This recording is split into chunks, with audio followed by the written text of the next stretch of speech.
I am Michelle Regalado-Deitrick. I am the chair of the Democratic National Committee's Council on the Environment and Climate Crisis. And I am so delighted that you have joined us in these last few hours of the Netroots convention. Have you been having a good convention? There's only one answer. Yeah. So just a couple reminders before we begin. Please keep your mask on unless you're actively drinking or eating, and especially the space of the room is for people who really want to stay socially distanced. And please be sure to sign up with the council with the QR code on the screen, or there's actually paper sign-ups outside. We don't fundraise, and we have calls to action events and ways to join our governing board applications coming up. So we are facing midterms, and we all know that midterms are historically unkind to the president's party. But history does not have to dictate our future. We've seen an uptick in registrations for the party and some victories in elections, not just in Kansas, but others too, but Kansas is awesome, that give us hope. And most important, last week we saw the change, the kind of change that is possible. If we have a Congress that is not in a near stalemate, progress is possible. We can expand the Senate majority. We can hold the House. We can make sure that it is a Democratic president who appoints any future Supreme Court justices. We can declare a climate emergency and continue the push to address the gaps in our climate policies and the disproportionate harms of the climate and environmental injustices to the extraction, the refining, the transportation of fossil fuels, all those harms which fall disproportionately on Black, Brown, Indigenous, Appalachian, and other less resourced communities, here in the US and in the global South. We can change the arc of history. We can change the arc of the climate crisis, and we must. There isn't another choice if we want to survive. Over 40% of Americans live in counties that were hit by climate disaster in 2021. Over 80% lived through a heat wave last year, and nearly $17 billion was spent on health care due to fossil fuel pollution. The direct cost was over $104 billion to our economy in the US alone. And it's people of color, it's our elders, it's people with disabilities who are, again, disproportionately harmed. So I want you to help me out here. I want you to raise your hand if you personally have been impacted by the climate emergency, by wildfire. I see RL back there for sure. Flood, extreme heat or storms, dirty air. Now keep your hand up. Now put up your hand if your family or your friends or community has been impacted. And if you've already got one hand up, put your other hand up. Now, if your hand's not up yet, has your state been impacted? So look around the room. We're all in this together, and we're all going to fight this and fight this hard. So we've got to continue to push Congress. We're going to have a great champion there to make bold investments in clean, safe energy and in environmental justice, to end the fossil fuel subsidies. Why the heck are we propping up these companies that are making money hand over fist off the lives and the health of the American people and the rest of the world? And to do this, we've got to push Democrats and get them to act with all the urgency possible. So we're here today to talk about environmental justice and climate. And let's be clear, there is no climate justice without environmental justice. And we're going to talk about how we can and should run on climate and how we can win by doing so. And so it is my absolute honor to introduce our incredible panelists, starting with Pennsylvania Representative Summer Lee, Democratic nominee for Pennsylvania's 12th District. Woo! John Paul Meija, who is the national spokesperson for Sunrise Movement and has, I've been working with him on various things, and now I'm seeing him in person, so I'm so excited. Let's give him a hand, too. And the awesome Danielle Dyseroth, who is like a data guru, lead climate strategist for Data for Progress. All right, let's jump in. I'm going to address the first question to Representative Lee, and I'm inviting the panelists to also jump in, all the panelists to jump in on the conversation as they want to. We're trying to also have time for questions at the end. And a quick thing, we have to leave the room right at 3. There's another event at 3:15. So, Representative Lee, would you talk about the role that climate change and the environmental justice issues have played in your campaigns? Yes. Oh, my goodness.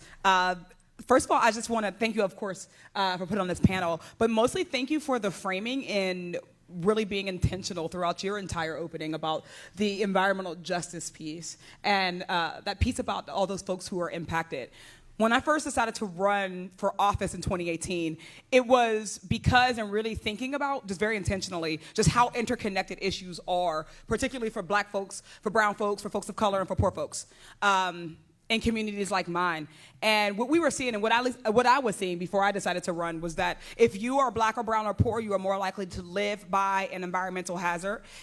Those communities are also less likely to have well-resourced school districts. They're usually food and transportation and medical deserts. So we're literally physically locked in these communities. So when I first ran in 2018, it was really thinking about environmental racism and how that had been impacting my community, which is we have some of the worst air quality in the nation in the Mon Valley. I'm from Braddock. I represent the Mon Valley, which is the birth of the steel industry, basically, here in the United States. When I was running, there were a number of things happening at once. We had a fracking proposal that was oil and gas industry was looking to frack on the steel mill. So it was one of the kind of other complex of steel mills. This is the one that was in my community. It kind of traverses 4 different communities. They're all very small, 4 very small boroughs.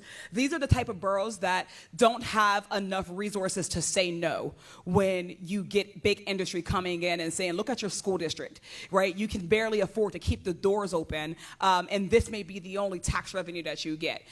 So we had that going on. There was a study that happened by doctors in our neighborhoods that had found that about 35% of the kids in our communities had asthma because of their proximity to pollutants. And also we had higher rates of COPD, respiratory illnesses, cancers in our communities. So if you come from Braddock, if you come from communities like mine, which are predominantly Black, folks understand environmental justice very naturally, right? But they may not have the language to talk about it in ways that we hear from the environmental community. So when we decided to run in 2018, it was really clear that that was something that we were going to need to run on, but we ran by centering the voices of people who already knew, right, what it felt like to live through industry, to live in communities that have been left behind, to talk about how environmental justice, how labor, how wages, all of these things go hand in hand, but with that nuance that we have been missing so often in communities that have been told that if you're going to start talking about the climate, then usually we're going to silence the conversations by saying, but jobs, but jobs. Well, here we have a community that needs and wants both.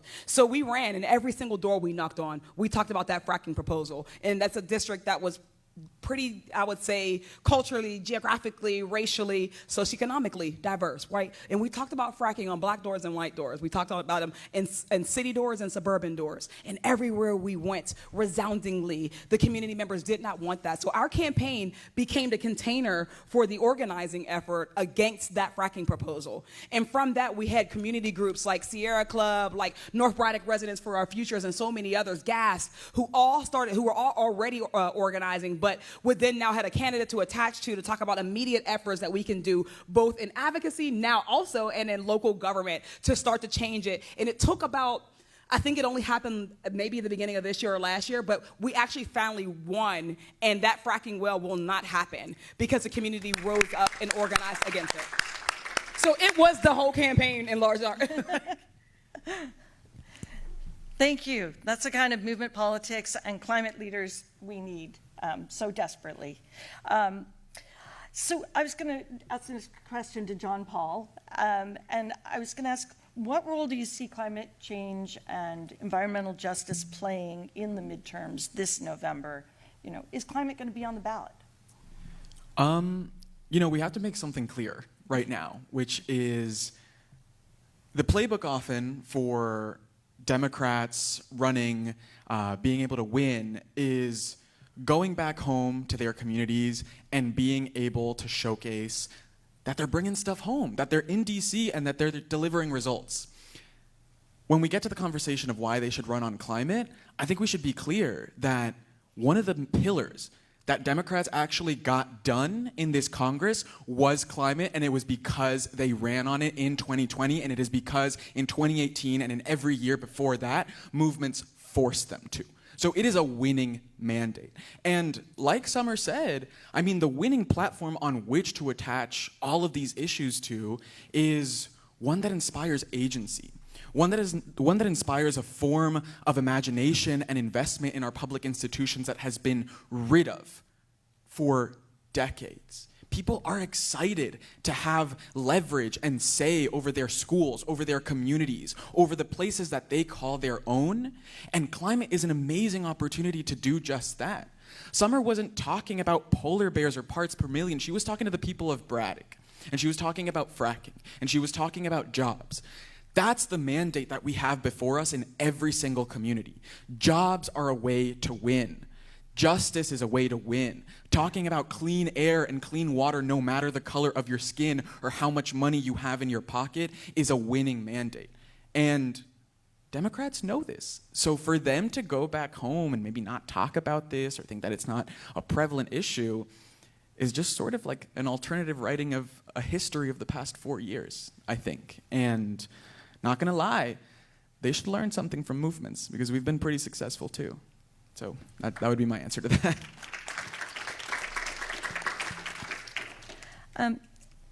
Thank you. You know, I'm a fan, I'm a convert, I love all of you and everything you're saying, so I'm like internally clapping the whole time. Thank you. And Danielle, I know that Data for Progress, because you told me, that you've done some recent polling around these issues, and we'd love it if you would share that with us. Yes, absolutely. Thank you so much, Michelle, for inviting me to be here today. It's a real honor to be here on stage with my friend JP and Summer, who I've admired for so long as a native of Pittsburgh. Seeing how you've led the political change in Pittsburgh is so incredible, and it's so amazing to be up here with you today. So yes, hi everyone, my name is Danielle Dyseroth. I'm the lead climate strategist at Data for Progress, and I've conducted a lot of polling about climate and environmental issues over the past few years, and would love to share some of our recent research with you all today. So at Data for Progress, if you subscribe to our newsletters, which if you don't, you totally should, you'll know that we love memes, so I thought let's start us off with a meme.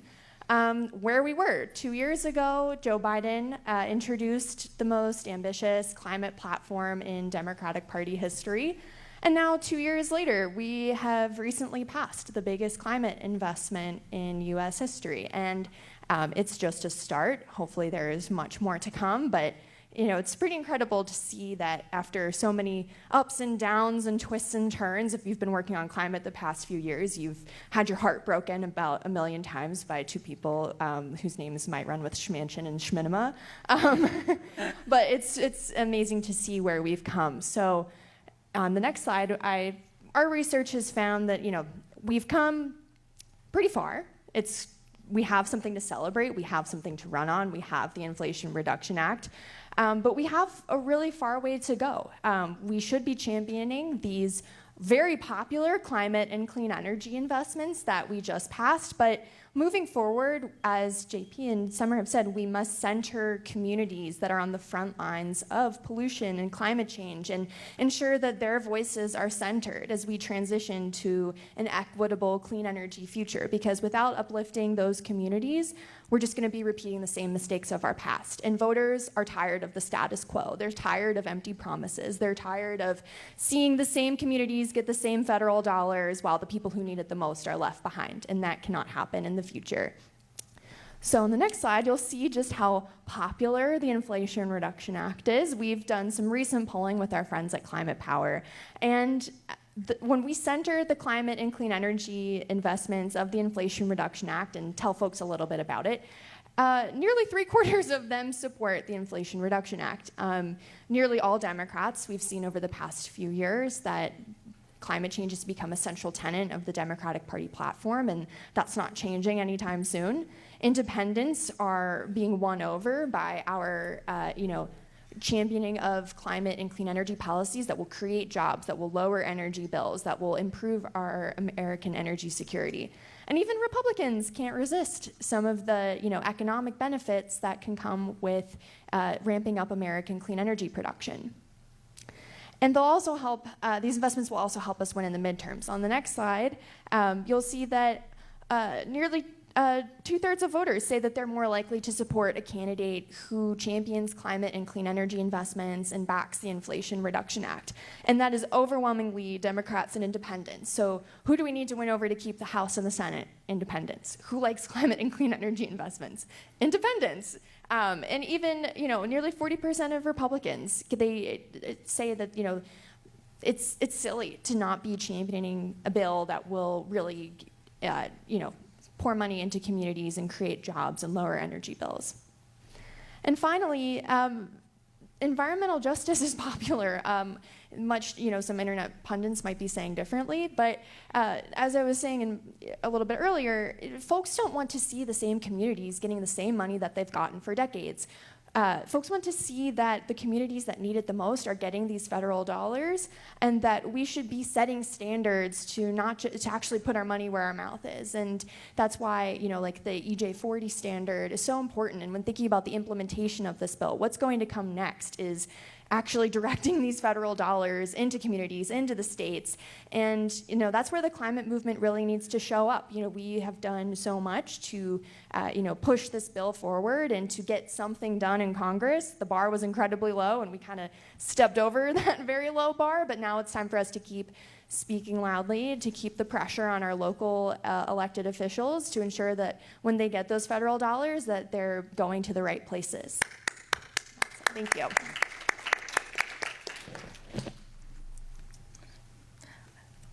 That was such a really important point. A lot of it's going to be about, the devil is in the detail and the angel can be in the detail, but it's going to take a lot of advocacy from all of us. So back to you, Summer. So one of the roles of that's just exactly what Danielle was talking about, but really all three of you were talking about, is that one of the roles of the environmental justice and climate movement is to make sure that climate and EJ are on the ballot. And, up until the surprise passage of the Inflation Reduction Act, a lot of the armchair pundits were saying exactly as you were saying, Danielle, that they were saying that, climate is not a winning issue. It's sort of, we're not going to pay attention to it. It's not going to get voters to the polls. Even though it is what Joe Biden ran on and won in large part on.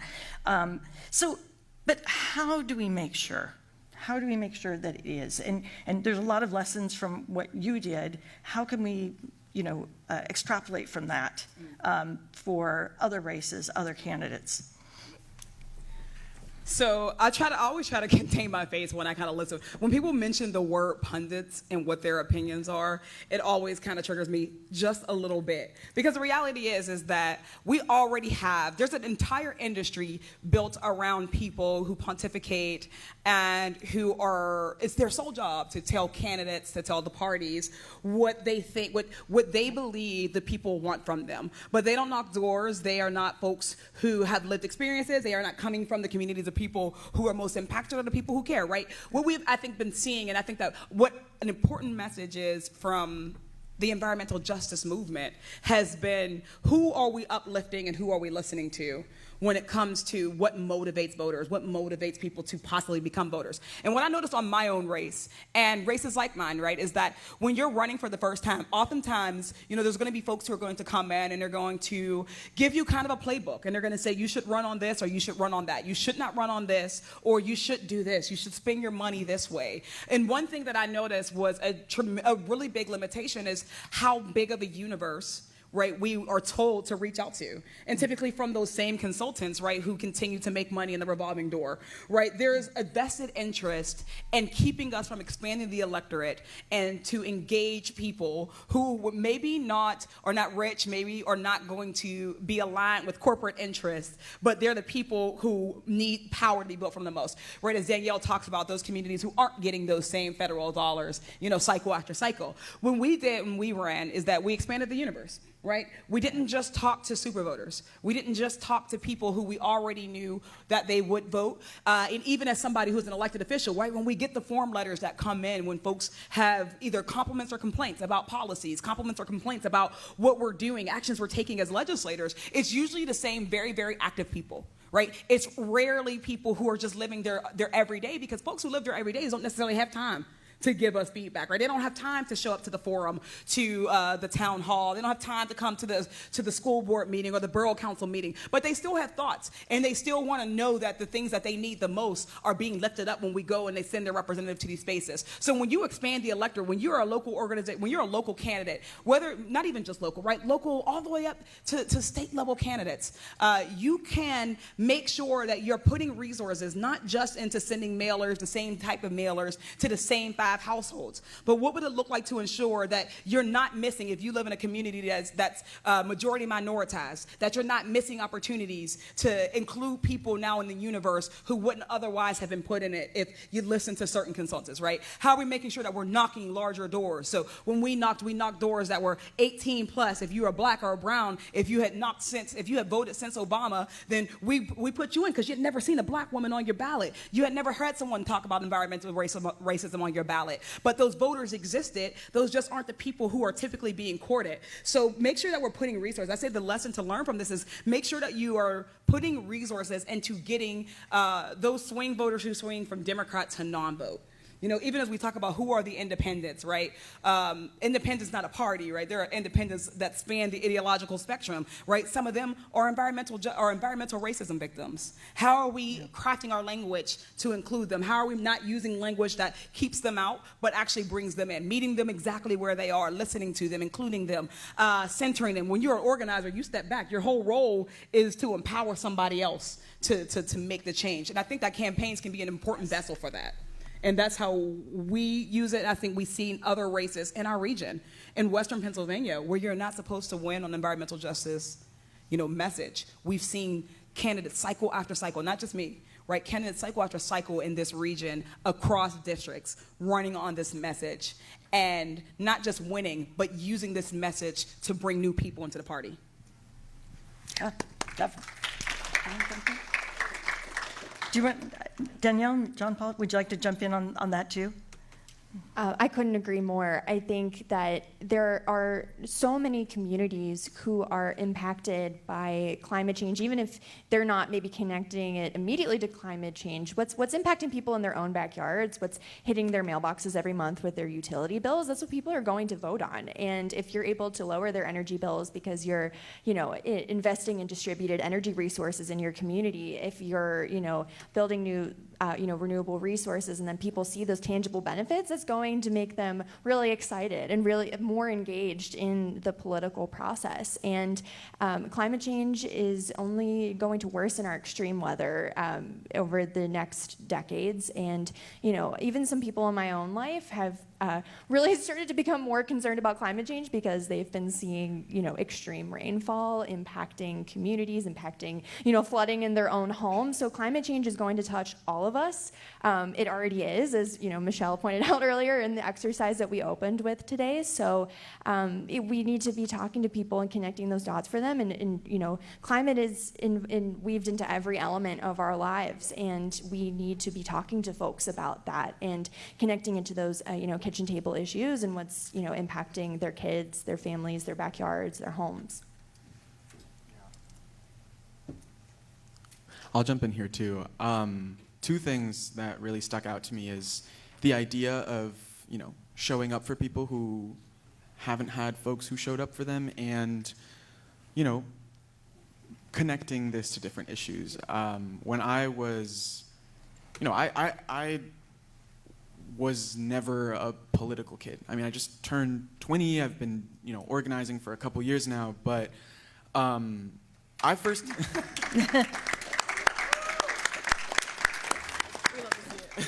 I first got involved in this when I was around 16 years old. I was a sophomore in high school, a sophomore in college now. And I was born and raised in Miami, Florida, a frontline community to the climate crisis, as many of you know. And this year, the sophomore year of high school, this Hurricane Irma, which many people have heard about, was barreling towards Miami. And I didn't know what to do. My mom and I didn't know what to do. People had never seen a storm sort of intensify from a Category 1 to a Category 5 overnight, destroying the Caribbean on its path toward Miami. I was scared. And my mom and I didn't know what to do. Our building shut the utilities off. We had to leave. We had nowhere to go. We stayed with a more affluent friend who had resources and protection, and we waited out the storm there. Thankfully, the storm changed its trajectory and barely touched Miami, only some of its outer winds.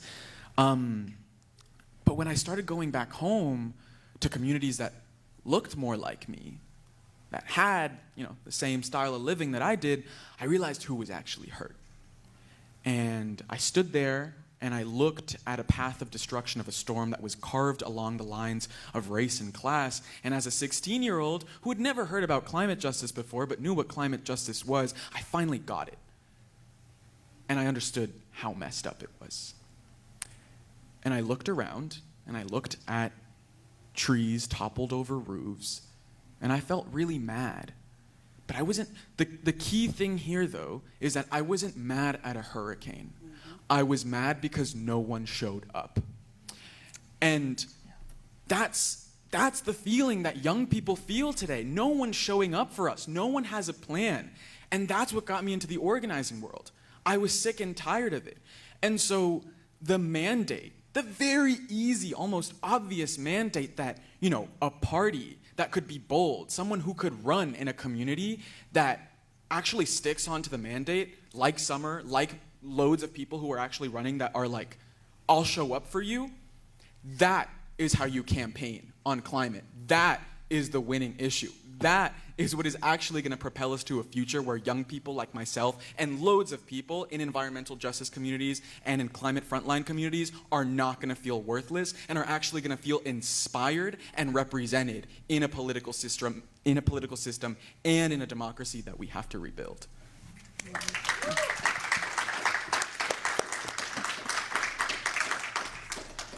Yeah, I ran for county commission in 2016, flipped a 3-term red seat to blue. I was told I wasn't supposed to have won. And we did it. It was a rural, mostly white community. We did it by going out and knocking doors and talking to people, and I ran on the environment and climate. No one wanted the big commercial agricultural manure waste lagoons in their backyard. No one wanted the landfill stinking up the air, making their kids sick and polluting the trout stream. People were already starting to experience excessive precipitation, making it so that they couldn't. I have a farm.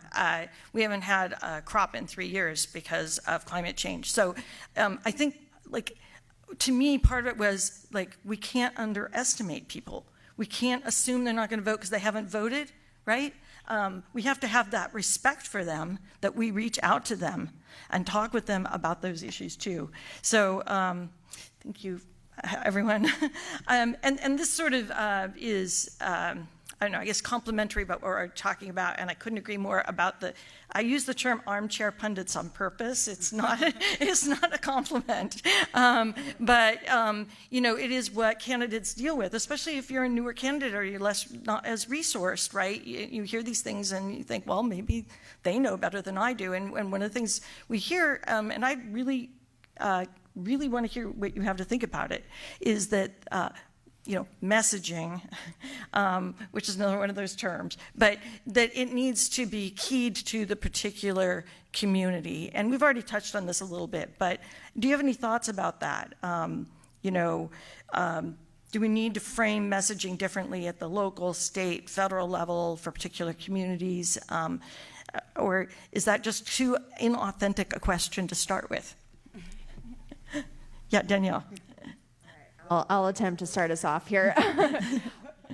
The reality is, if you look at message testing, if you look at if you ask people to rank what issues are most important to them, climate change is not always at the top. And that's why it's so important to, as a pollster, as someone who works a lot on helping folks develop messaging, this is an old lesson my English teacher taught me way back when I was in grade school, but show, don't tell.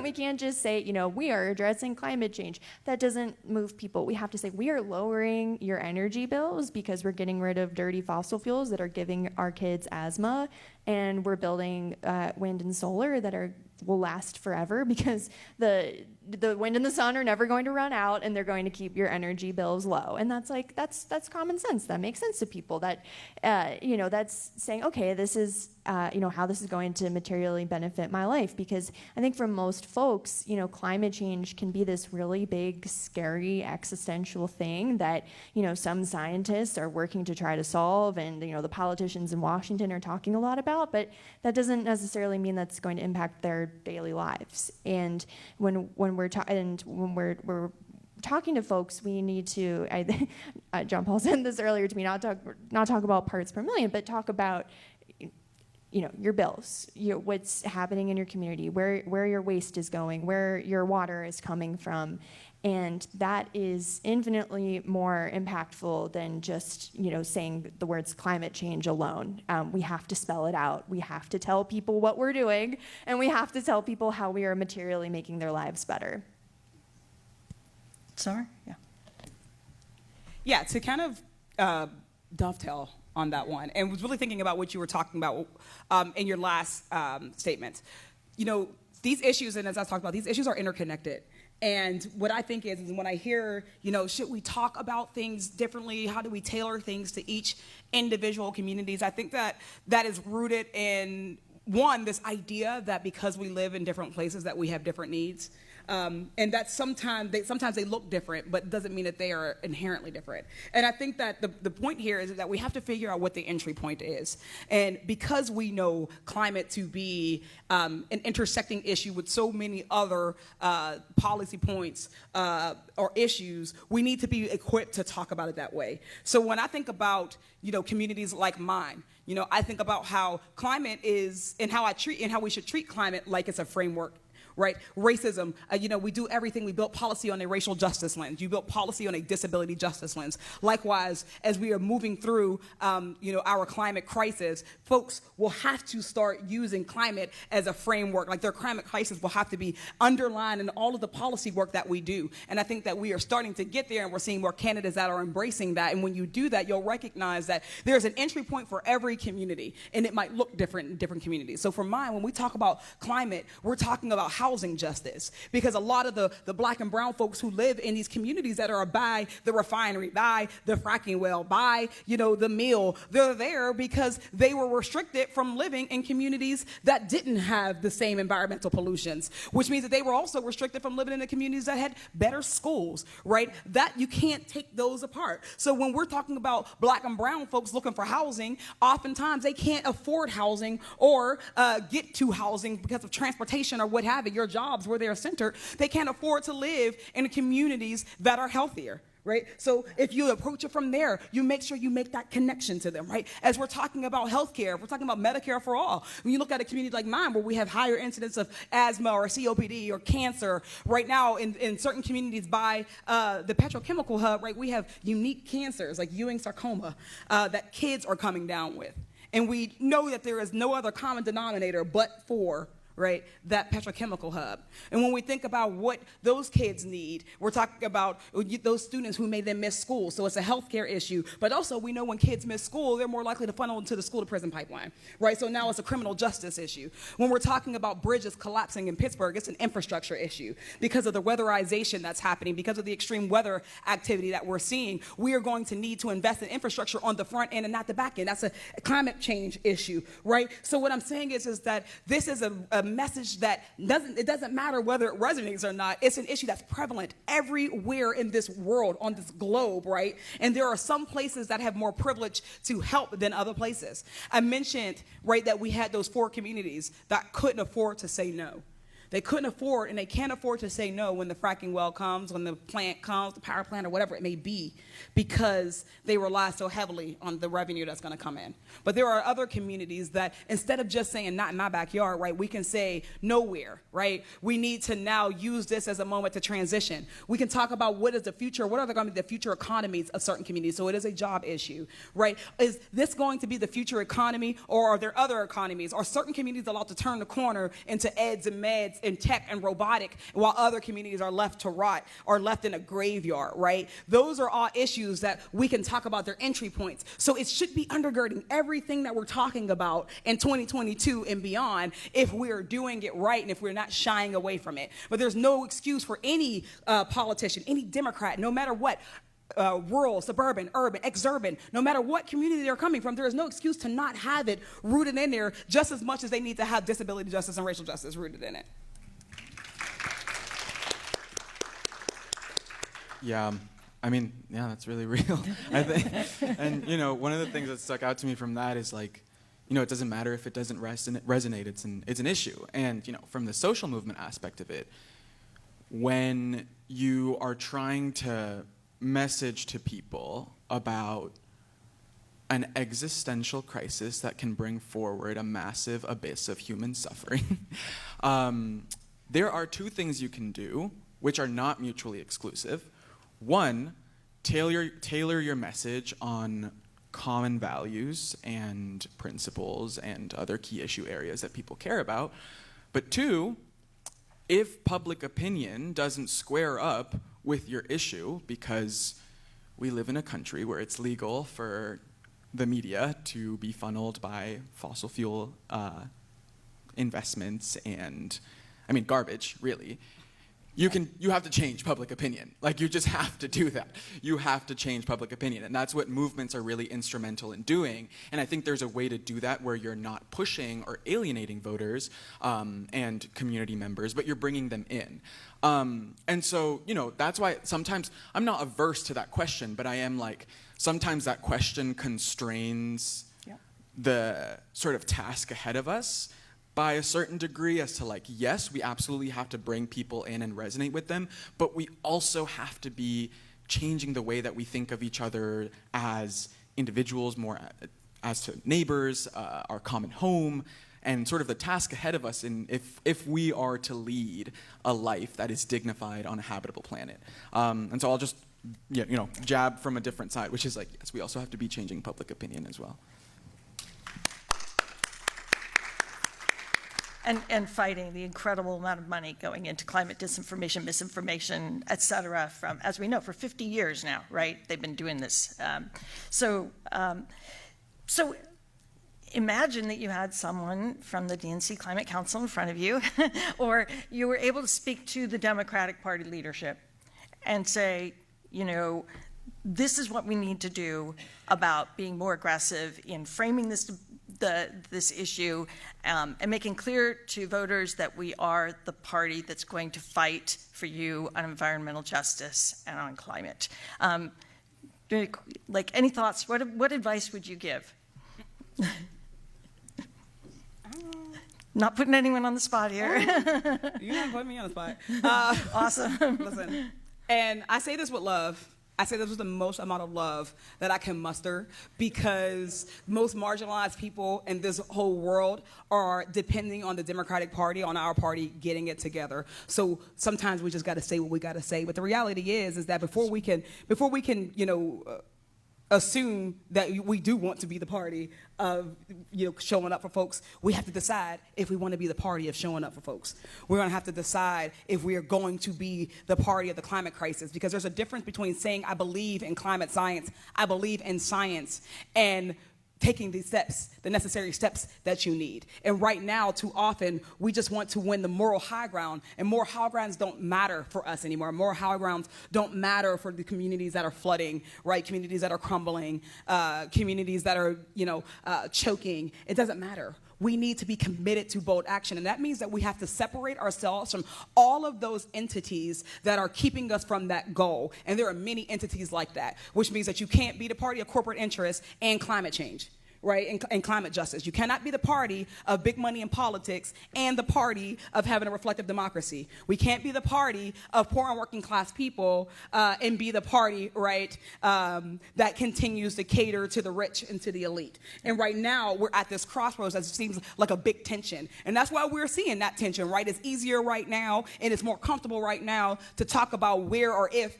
leftists or if black and brown women of color who are progressive, if we we fit in if we exist, and we're spending less energy and effort getting rid of those folks who are a threat to those women of color, who are progressives, who are a threat to those communities that we say we serve. So right now we're having an existential crisis, right? Right now we're having identity crisis. And it's not incumbent upon everyday voters, on even elected officials, even candidates, even people who are in the party, to make the party as an institution feel comfortable, right? No, actually it's our job to make us feel uncomfortable, because my community is uncomfortable right now, right? Many communities are uncomfortable right now. And I'll be damned if I sit around smiling with y'all, right, as we can't breathe. So right now we have to all get in agreement and accordance, and also recognize in those instances where things that we care about don't necessarily align, things that our actions don't align with our values. And we're all victim to that, right? We are all victim of taking the easy route sometimes. We'll see somebody picking on somebody or something that doesn't matter the most to me,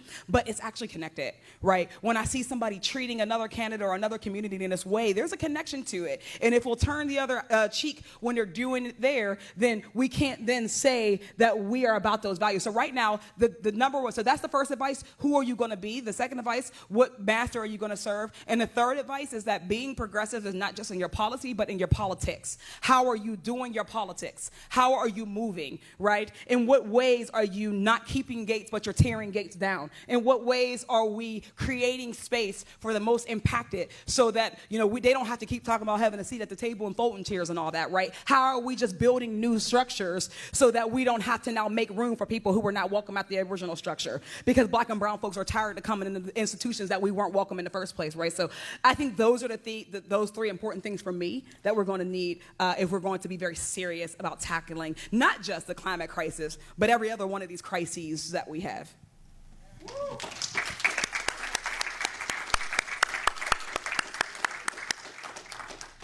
I feel like there's a big lesson to be learned in 2020, like you were alluding to, Michelle, before, where young people won this victory for the party in large part. Young people, progressives, people of color particularly, people that have felt alienated by the party for a very long time, people who have been made uncomfortable, people who have not been shown up for, felt in a way heard by a lot of rhetoric in 2020, and by some, you know, to some degree, some level of inclusion in the party platform in 2020. And I can speak for young people at least. You know, we came out in record numbers during a pandemic, got our friends to vote, got our neighbors to vote, got our families to vote, organized the hell out of that election, and got a Democratic majority elected. 2 years later, Democratic Party leadership is funding Big Oil's favorite Democrat. 2 years later, Democratic Party leadership is funding and putting their weight behind the last anti-choice Democrat in Congress. 2 years later, you're turning your back on the people who gave you your majorities. I'm sorry, like, I know I'm only starting out in this, but it seems to me that, like, the answer is really easy over the ways that you're messing up, and we can all see it really well. And there's sort of a collective amnesia every cycle over, you know, excuse my language, but fucking up and then blaming it on the people who actually turned out for you. And that is just a blatant form of disrespect over and over again. And, you know, I like to win. I really like to win, and I like to win because I like to win for the people and places that I love. And it seems that just Democratic Party leadership isn't up to the task right now. And so personally, what I would say is, you know, your mandate is sort of as to whether you can win these majorities or not. You're not doing everything in your power to do so. And here we have a fresh, new generation of young, competent people who are actually up and fit for the task. And, you know, just give us the reins of power. Let us do what we actually need to do to make this country a better place for all of us. I mean, I don't think you're ever going to ask someone to give up power and that they're going to do it themselves, but that's why we got people running. That's true. Thank you. Well, it's going to be really hard to follow both of those answers, but to build upon them. Voters can see when people are being inauthentic. They respond well to candidates who are authentically themselves and are fighting for the people that they represent. So when they see Harvard Law, educated, wealthy elites taking money from the fossil fuel industry and backing the, same old establishment and status quo, and, just only paying lip service and saying, oh yeah, I care about climate change, but then still taking money from the fossil fuel industry, like, of course voters can detect when BS is happening in front of them. So I could not agree more that Democrats need to put their money where their mouth is. They have, done great things so far on climate, but that really is only the start. I think that the reality is we're going to be facing most likely a divided Congress next year. God willing, we will, keep some Democratic control of Congress, but, if history proves true, then that's probably not going to happen. And we, as folks in the climate movement, need to keep the heat on, and, we have to, deal with the cards that we're dealt. We dealt with a 50-50 Senate and still passed a historic investment in climate and clean energy, and that was something that many people didn't think was possible. So, if I were talking to Democratic leadership, I would say you have to face the reality, whatever that may be, come November 10th or whenever the day after the election is. It's coming up way too soon, and keep pushing forward, because the climate crisis is not going to stop for us. It's not going to stop depending on who's in control of Congress. We cannot waste any more time, and we have to fight to keep what we've won and keep expanding upon that, and no longer be hypocrites and turning our backs on folks when it's convenient, and just keep trucking forward and know that we have that the fate of the planet is kind of depending on us. No pressure, but we just have to keep moving forward and make progress where we can. And also have tough conversations too. Be having conversations with communities, having conversations with labor, having conversations with, every facet of the climate movement that is going to make the clean energy transition possible. Because it's not just folks out there in a field in a hard hat installing a solar panel. It's people in the back office who are, running the numbers. It's people who are, at home taking care of the kids and, empowering their families to go out and do those jobs. There's so many more people involved in the clean energy transition than what a stock image might show you. And we need to be having conversations with those folks, empowering them, and bringing uplifting voices that have not been heard. Yeah, absolutely. I want to add just one more small point, and it's not just for Democrats, right? Though it is. It's for big D Democrats, small Democrats in the room, ALAD folks. I want to add also that as we're talking about our environmental and our climate crisis, that it's really important to recognize that you cannot be an environmentalist and not be an anti-racist. You must embrace anti-racism work if we are going to be very true and very honest about attacking the environmental crisis, because the environmental crisis is a racial justice issue. When we think about those folks who are most impacted, we go from the global south and come up, right? And then we go through the coast. But there are black and brown and indigenous folks, native folks all across this globe who are impacted, who we are willing to sacrifice every single day when we don't take action. And it's not just in our obvious work around climate, but how we show up in our advocacy, how we show up in our donations, how we show up in our voting around candidates, right? You cannot vote for such and such a oil and gas candidate and then also say, right, you cannot vote for that racist policy, whatever and however that racist policy shows up, and be pro-environmental justice. Because as long as black and brown communities are being oppressed and marginalized, we are contributing and exacerbating our environmental crisis. And we can call that racial capitalism, or we cannot. But those things are inextricably linked. And as long as racism and capitalism are inextricably linked, we are going to continue to see these communities thrown under the bus for profit and for capitalism's sake.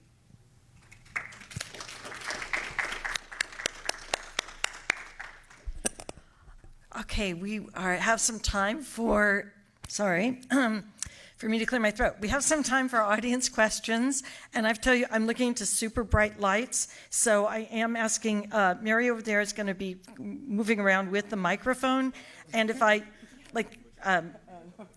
wave your hand like this so I can see you if you're not getting called on. And the other thing I was going to ask, sorry, before I choose anyone, is just phrase your words as a question, and be mindful we've only got like 10 minutes for questions. So the gentleman in the Starbucks shirt there. Yeah, that's me. Hi, I'm Brandon with SEIU. Although, like in this capacity, more I'm a climate organizer in New York City, outside of my job. My question, Jean-Paul, you made a point earlier about like messaging. You said there were like two things, right? Like tailor your message or change public opinion. As an outside agitator, I would like to add a third, which is fuck shit up. And I'm wondering what Danielle made a point too about like the congressional realities changing very soon. I'm wondering what we think like is realistic to be done through official methods and how we can like try to help augment that because we're running out of time. Yeah, I think, did you say, by the way, sorry, I missed it. Did you say you were an educator?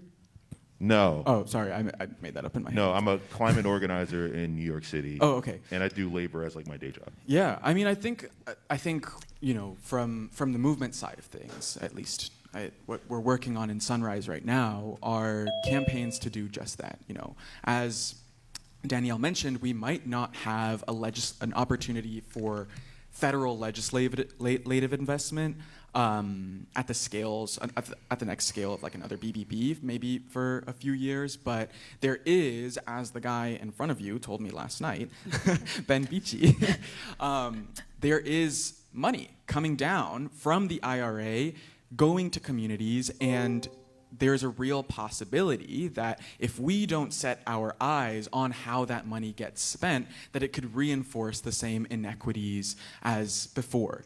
And we have a real opportunity now as organizers on the ground to actually give people their first taste of what the material impact of climate action could look like. And that's huge. That's huge because it's real money that the climate movement on the ground could spend on whatever salient issue could be in your community. Now, Ben was telling me last night that, you know, there's several different programs and several different ways that you could spend this money on community measures, maybe not schools, which is another challenging thing. That's why I asked if you were an educator. But there's a real need for local organizing and local base building and local wins over the next few years that can catalyze a stronger movement to make sure that we get larger federal action across the finish line in the next coming years. And, you know, it's good that we're building a more expansive block as well at the federal level to make sure that we've got all our eggs in the right baskets. But would love to talk about that more if you're here around after the panel. Thank you. We've got R.L. Miller in the back row. You need me to phrase this as a question? Okay. Will you come to the Climate Happy Stop Mansions Side Pipeline Permitting Bill Hour tonight at 5:30 at Bakersfield?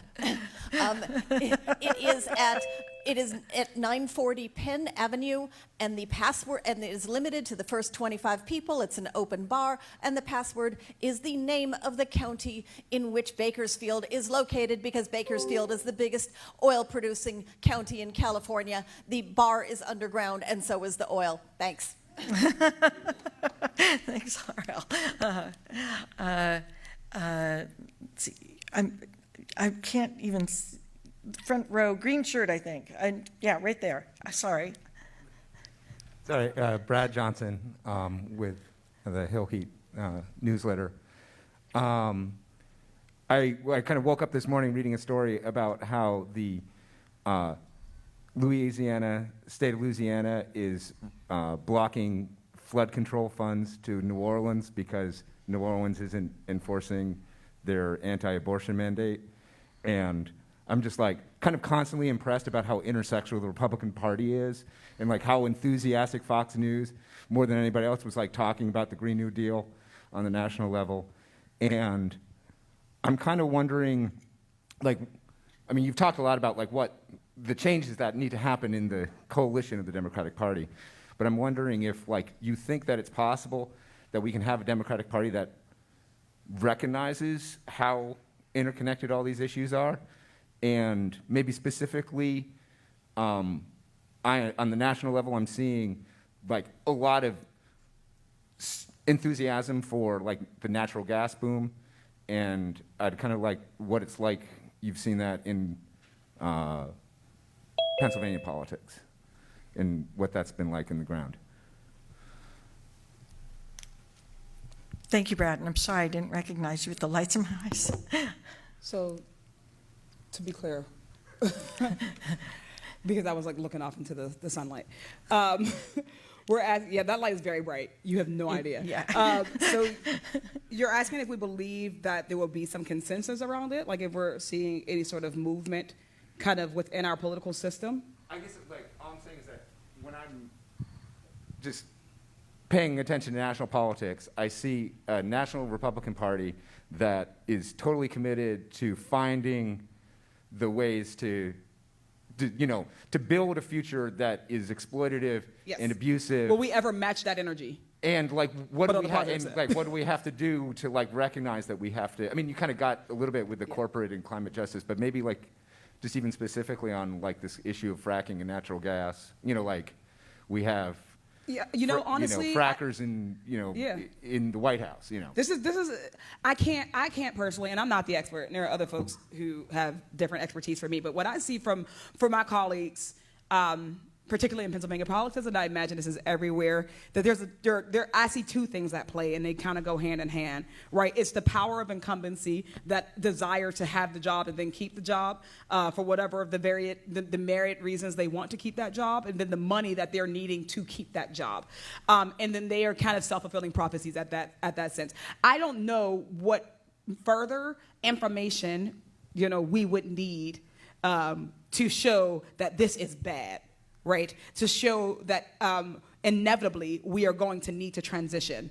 The science is there, the data is there, and the anecdotal information is there. We are seeing the communities we're seeing communities that have been ravaged by climate change as an overarching kind of thing, and then also by fracking, for instance. We're seeing the people who are sick. We're seeing the public health crisis that is going to emerge the deeper we get into this climate crisis and into our dependency on natural gas, on oil and gas, right? We see it. And that's why I mentioned that idea of you can intellectually trust the science, but still not be ready to take the leap to do something about it. And I think that money and politics has on our government, it got us in a chokehold because folks are not willing to give that up no matter how glaring the sign is. So I hate to say it I would even like to say that maybe if it hit your kid, then it would be different. But the reality is it is hitting our kids. JP mentioned it, obviously. Some people, even when we have a natural catastrophe like a hurricane, obviously, the richer you are, the more you are going to be able to avoid it. But the question is how long will we be able to avoid it, right? If we were looking, if we weren't such an isolationist country and into American exceptionalism, would we be able to look at some of the islands in the Pacific and say that these people are losing their homelands that they have lived in for millennia, something like that, right? If we had that sort of empathy and compassion for other folks, would we have gotten there faster, or would we get there faster? So this is an empathy question, a money question, and a greed question. And I don't know the answer to what is going to be the breaking point. I'll add something super quick, which is my non-answer, which is that I think, looking back, substantive debates about climate policy in the Democratic parties started when movements made a critical intervention as to why Democrats weren't doing shit about climate. And so when we talk about what is needed to continue putting pressure on these questions to be answered over the next few years, what I can at least say is that I will continue working with my movement to make sure that they are.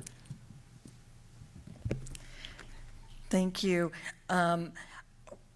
We'll do one more question, and we've got to answer it in 30 to 60 seconds each. And go ahead. So I want to ask a little bit about the sacrifices that need to be made in a lot of these policies. So Danielle, you said that you can go to people and say you're lowering their bills, but most of the time that's not the case. And hyper-locally, right there on Penn Ave, those bike lanes cost a lot of political capital to install. Bike lanes everywhere, take away parking, people get upset. Fracking, you go into a community, they want that money. It's a sacrifice to not accept that money. I've knocked doors and I've never touched climate change because it's always a sacrifice that I feel like the other side can win, right? They can say, here's what you're losing in the short term. Of course, there's a long-term gain. But Representative Lee, you seem to indicate that in knocking doors, you've had some success discussing clean air as a broad thing. But how do you talk to people and convince them to make these sacrifices in the short term for this long-term gain? Because I have not had success convincing people that that's a worthwhile trade-off. To whoever wants to answer that, to who's changed minds. I don't know that I know the answer to it. I know we get 30 seconds. I'm because sorry. the reality is that I just never struggled with that. I grew up in a community. I think part of it is the language that we use. Part of it is just the lifetime experiential, like the personal experience and personally being impacted. I knew for a fact that people in my community were tired. Like, they all have anecdotes about living in this community and our lives around this industry, right? It was not difficult. It was not a stretch, to say, you know what? How many of you had family members who died of COPD but never smoked cigarettes, right? How many of you all have cancer, right? And talking about the health impacts of it and helping them to weigh and understand that actually you don't have to make a choice, and being very honest about that, is that who are we asking to make a choice? Everybody ain't got the same choice. So when we talk about which communities, are making a sacrifice and which aren't, what I think our community realizes is that our community were making all the sacrifices and everybody else were riding off the tides of the sacrifices that we were made. That's why I always say that Black and brown communities are the sacrificial lambs of the environmental climate crisis. And what we need to see and what we need right now is solidarity from our communities who are not sacrificial lambs, to say that we will be the ones to step in. We will be the ones to say that we will protest, that we will make sure that refinery doesn't move to our neighbors that are less fortunate, that we will be the ones to take some of these hits, to take some of these sacrifices and take some of that burden off of them. So maybe I always say, have your conversations at home first and then branch out. So I started my conversation at home, so I think maybe that's why it went a little bit different. Thank you so much. And I hope that conversations can continue, but there is another session here at 3:15. And so I apologize for making that last question really quick. And thank you. Can we give a huge thank you to our panelists? They are amazing. Summer, JP, Danielle, woo! The Democratic National Committee meets in September 8th through 10th in DC, and the council will have a meeting on the 9th, Friday the 9th, from 8 to 9:30, which is open to the public. You would be very welcome to be there, and your voices are more than welcome and are really important. Thank you, and I want to give all of you a big hand, because you're the organizers and the activists and the researchers, and you're doing the work. Thank you.